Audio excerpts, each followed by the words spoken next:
So today we're going to really do kind of the fundamentals of search marketing, what's involved in SEO and pay-per-click, and why you want to have both of those to be part of your strategy.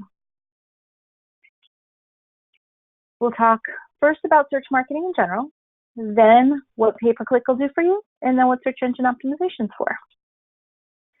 So search marketing, it's the only type of marketing where you can get in front of somebody when they're actually looking for your service. And if you think about it for a minute, newspaper ads, TV commercials, even some online display ads, they're about showing who you are and hoping somebody is looking for what you're offering. But with search marketing, you know that they're looking at that time, and you can show up exactly when they're doing the research. But it isn't easy. Do you know 85% of Google searchers never get past the first page of results? Plus, there's more than 500 new websites created every single minute that you're competing with for intention. So when we look at search marketing, the search engine serves up results that it thinks the person's actually looking for. There's going to be business listings and search results, and it's a combination of different things. So if we look at what's here in blue, you're seeing those paid results, people who are paying to show up. In green, you're seeing both a combination of business listings and organic results. And that's what Google thinks people want to see. Now, the good thing about this is even if you can't organically show up, pay-per-click or Google Ads allows you to show up if you're willing to pay for the ad and get it set up, and you actually are on a bidding system, so you're willing to pay more than everybody else to show up at the top of the list. Pay-per-click and search engine optimization are two different things. So pay-per-click, it's really a pay-to-play. It relies on a bidding strategy. So you select what the keywords are you want to show for. You say how much you're willing to pay whenever somebody clicks. If nobody ever clicks your ad, you don't pay anything. But it gives you that opportunity to really show up when you want to show up if you don't organically do. It's easy to measure. It's easy to test. You can turn it on and off as you need to, and you can target really well. So we'll talk a little bit more about that. Now, search engine optimization, you're really earning the right to play. It's basically Google has decided that you are relevant, you're authoritative, the keywords that people are searching on or the phrases are actually showing up in the content on your website. It's a lot harder to move yourself around. So if you're showing up on the third or fourth page, it is a lot harder to get yourself organically moving up. But with a concerted effort, you can do it. It just takes a little bit of time. And important to know too, which is actually really good for a lot of you guys, geographic location is very relevant. So if I were to search for an accounting firm, I'm going to see those people geographically around me before I'm going to see a lot of the national ones. So it's important to know that's a case too. Now, both cases, keyword research is vital. And when people come out, unless you're really paying attention to it, you know, the first results you see are going to be paid, but you might not, people are searching may not realize it. So the results all show very similarly. You know, you've still got the page title, you still got a description coming. So that's kind of the differences between the two.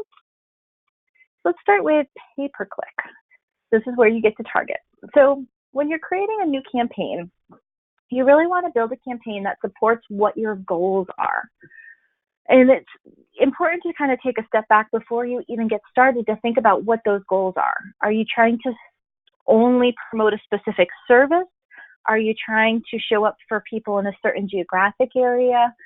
Really define what those goals are, because if you don't have a good defined goal, if you're just too broad, you're just going to spend a lot of money and it's not going to get what you're trying to for clients at the end. So kind of the basic steps, you want to create an ad campaign when you set up a Google ad account. Usually a campaign is composed of several groups, and the different groups allow you to do a little bit of targeting based on certain keywords that are going to trigger a specific ad. So you've got those groups. Within those groups, you create the ad, the keywords, and you want to make sure that they connect to each other. So if your group is about payroll, you want keywords related to payroll. Tax services is going to be a completely different ad group. You create a landing page, which should have a lot of similarity to what you're writing for your keywords. You want to have that cohesive message. Create your keywords, set a budget, you take it live. Quick and easy, right? Let's talk a little bit more.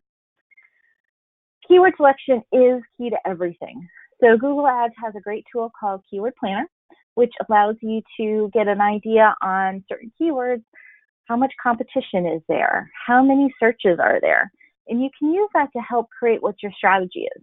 For example, if you're looking at the list here on the right, you can see the difference in if somebody is just looking for bookkeeping services or the keyword bookkeeping. And you're going to get people looking for different things when they're typing that in. So, bookkeeping, you're also going to get bookkeeping software, and you're going to get all kinds of other things. But by making it a little bit more specific, your search volume drops, but you have a better chance of capturing the right audience. Another important thing to know about are negative keywords. So you can actually specify that you don't want your ad to show up if a certain keyword is part of that search. So for example, accounting firm jobs. You don't really want to pay for somebody who's looking for accounting firm jobs because they're not going to be somebody who's going to become a client of yours. So you make that word jobs a negative keyword. Same with some of the others here, salary, free, cheap, DIY. There's others that you're going to discover as you're running your campaign, and you're going to actually look at those search terms and say, oh, I don't want to be there. Now, another important thing is thinking about ads and landing pages and trying to connect the two and make sure that it makes sense. So if somebody is searching for a certain keyword, the ad that shows up that's most likely to get clicked is the one that matches the intention of what those searches. So you really want to make sure that ad matches what those keywords are. And then once they click, that follow-up page should also make sense. So if you're really trying to target a specific service, such as tax planning, you don't want to just drop them to your homepage because it's not going to be the focus of the homepage, and they're more likely to bounce than if you had sent them to a page that is very specific to tax planning, because then they're actually getting the answer to what they were looking for. So it's really important to try to make sure everything is cohesive. There are also ad extensions you can use, and this is a great way to just make your ad stand out a little bit more and potentially get a little bit more traffic over. So, examples, call extensions, where if somebody searches on mobile, that's actually going to show up as a button. They can actually just press that call, and it's going to call directly into you. It saves time for the person. It gets that client to you immediately. Location extensions is another great way. You can actually include that address to make it easier for people to see you. And if they click it, it'll give them directions so that they can actually get to you faster. There's a lot of different extensions you can use, and all these are really about making sure you stand out and getting people to the information they want the fastest that they possibly can. Now, targeting is also one of the, what I think is one of the cooler parts of being able to use Google AdWords and pay-per-click. So it allows you to make sure that you are in front of the audience you want. So you can do location targeting. So you only have your ads show up in, the radius around your location, a certain city, a certain county, a certain state.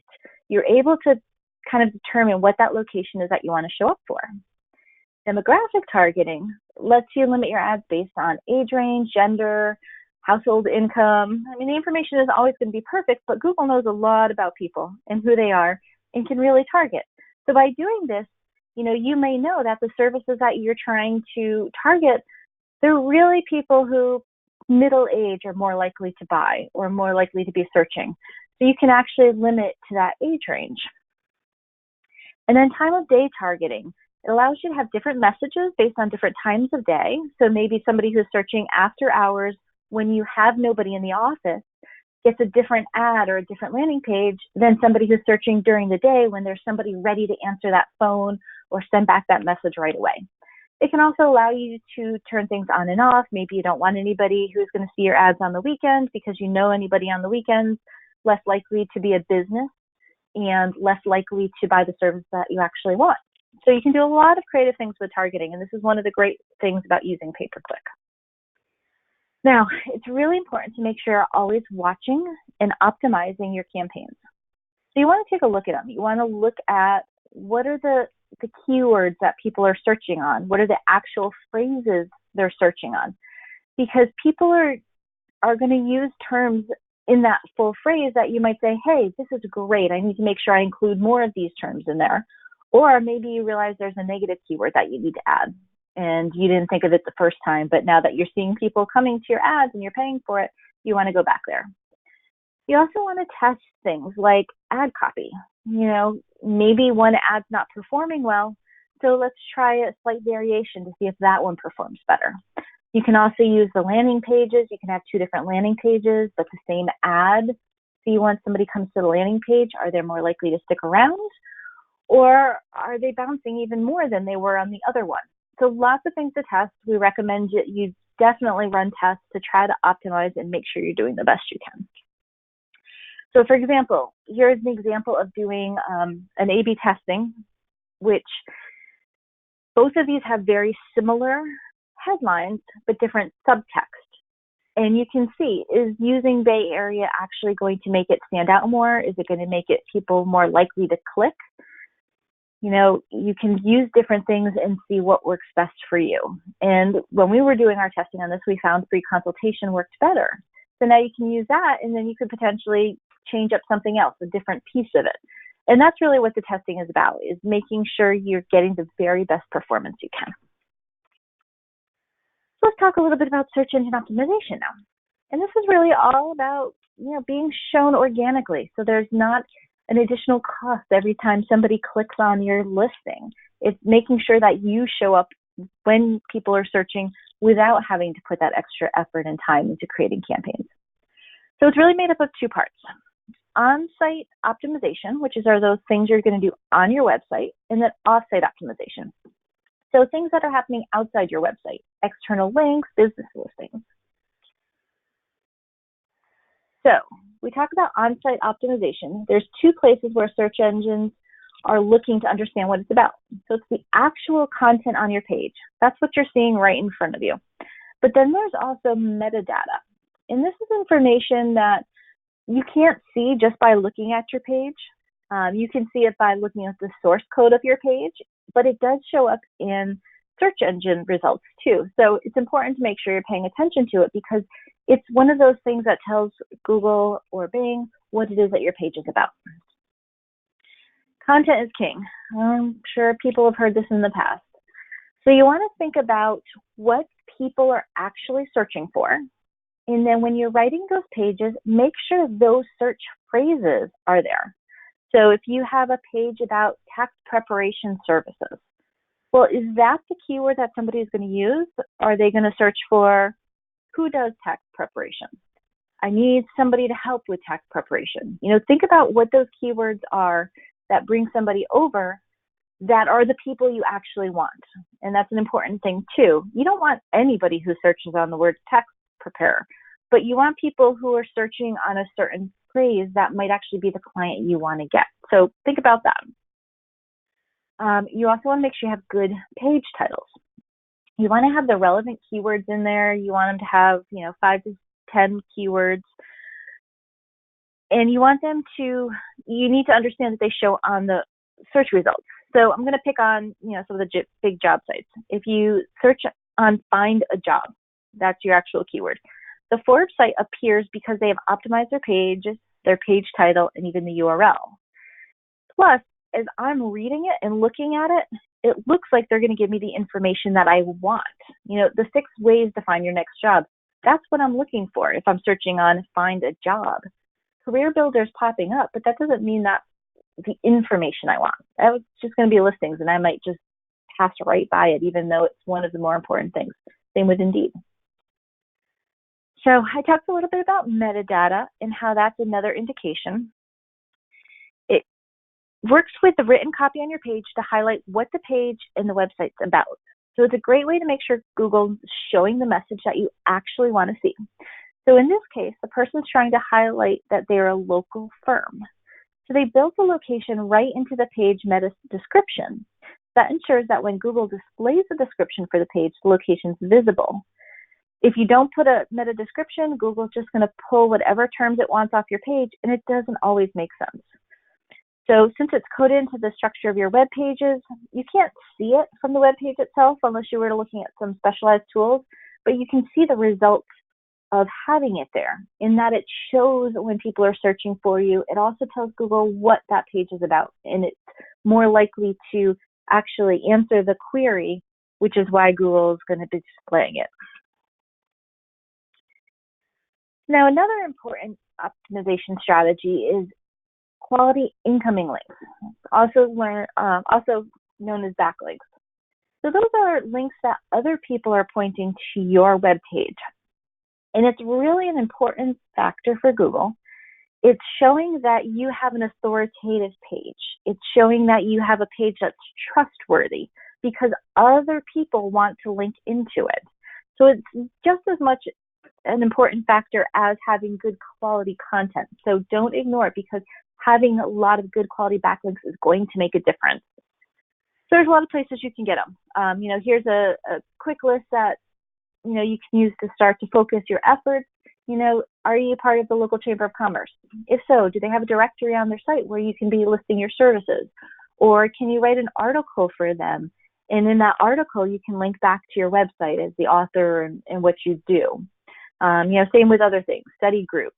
Are there educational institutions that you are associated with or you've gone to where there might be an opportunity for you to do something where you can get a link back in? Even social media, that it's not as strong, but it's still an indication about what you've got on your website. So, take a look, see if there's some opportunities here, places where you can reach out and see if you can get a link back to your website. Another important thing to think about are business listings. So Google, everybody's familiar with Google. That's no surprise there. If you haven't claimed your business listing, it's really important to go and do that. And that should be one of the first things you do when you get off this webinar. You just go to google.com/business and you'll be able to follow all the prompts so that you can go and claim your business. And then you want to make sure that that listing has got all of your information in it. Make sure it's got accurate address information, phone numbers, a description of what you do. Even now, a lot of people put business hours in, and if you search, it'll actually say this business is closed right now, and give the time when you guys are open again. So if somebody's calling, they know they're not going to get through. Very important. Some of the other listings out there, Bing, Yelp, City Search, think about what's popular in your area. Your geographic areas do have some differences in where people tend to go. So make sure you're showing up where you need to be. So we talked a lot about SEO and what you need to do. It's important to know it takes time to improve. Moving from, the 5th page to the 2nd page. It's going to be able to happen. It's possible, but it takes time because not only are you out there trying to improve your page, but so are all your competitors. Kind of like a king of the mountain type of tactic where you finally get yourself up to the top and then you just get knocked right back down because somebody else is also fighting their way to the top. So it's a continuous tactic. You always have to be looking at it. You always have to be thinking about what you can change to optimize for. So you also want to make sure you understand what it is you're trying to get. So if you're trying to do something that's really specific, like a certain service that you provide, you're trying to grow, it's a lot easier to find something that's very specific versus just generally promoting your firm in general. So just little things to think about. So pay-per-click, it gets you results quickly. That is the benefit of using it, and that's what a lot of people do. You can go, you can set up your account, you can show up on that first page that day or the next day. It's typically used alone if you're trying to get a new business off the ground, or if you really need to get an influx of clients at a certain time of year. You can turn it on, you can turn it off as you need to. So if you've got, 1 month that you've got plenty of business, you're not too worried about it, but the next month you really need some help, you can turn it on, or you can change your budget up and down as you need to. Search engine optimization is going to work kind of long term to get you to that first page and get you showing up more towards the front or the top of the results. But it takes time. So optimally, we recommend a 2-part strategy. You have PPC going, so it's going to be working right away, so you get that traffic. Meanwhile, the SEO is working in the background to push you to the top. That's going to be a combination that's going to really make a difference and really start to get those clients calling you. So, CPA Site Solutions, we can help you with all of the things that we talked about. We do websites and search engine optimization, pay-per-click, and social media management too. So We do have people who are ready to talk. If you have any questions, you can give them a call directly. Phone number is right here. You will get an email from us after the session, so you're also able to reply back to that email and ask any questions you have. If anybody does have any questions, I can answer those now. I've got a little bit of time. There's a question and answer window available in your GoToWebinar toolbar, so just click on that.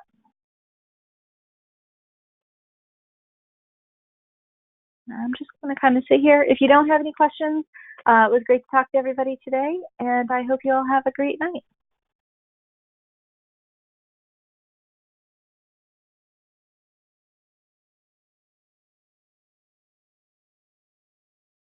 Okay, so I do see a couple of questions in here. The questions that I'm seeing, though, I'm going to have somebody get back to you after this versus talking about them here. I think you'll get a better response if I have somebody else give you a call.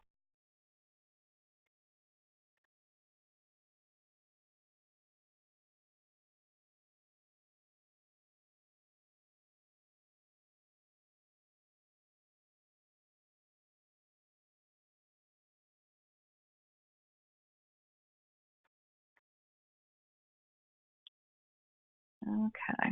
So I'm going to conclude today's presentation. The people who did send in questions, I'm going to have somebody get back to you. So just kind of stay tight, and there'll be somebody giving you a call hopefully within an hour to answer those for you. So thank you, everybody, and I hope you all have a great evening.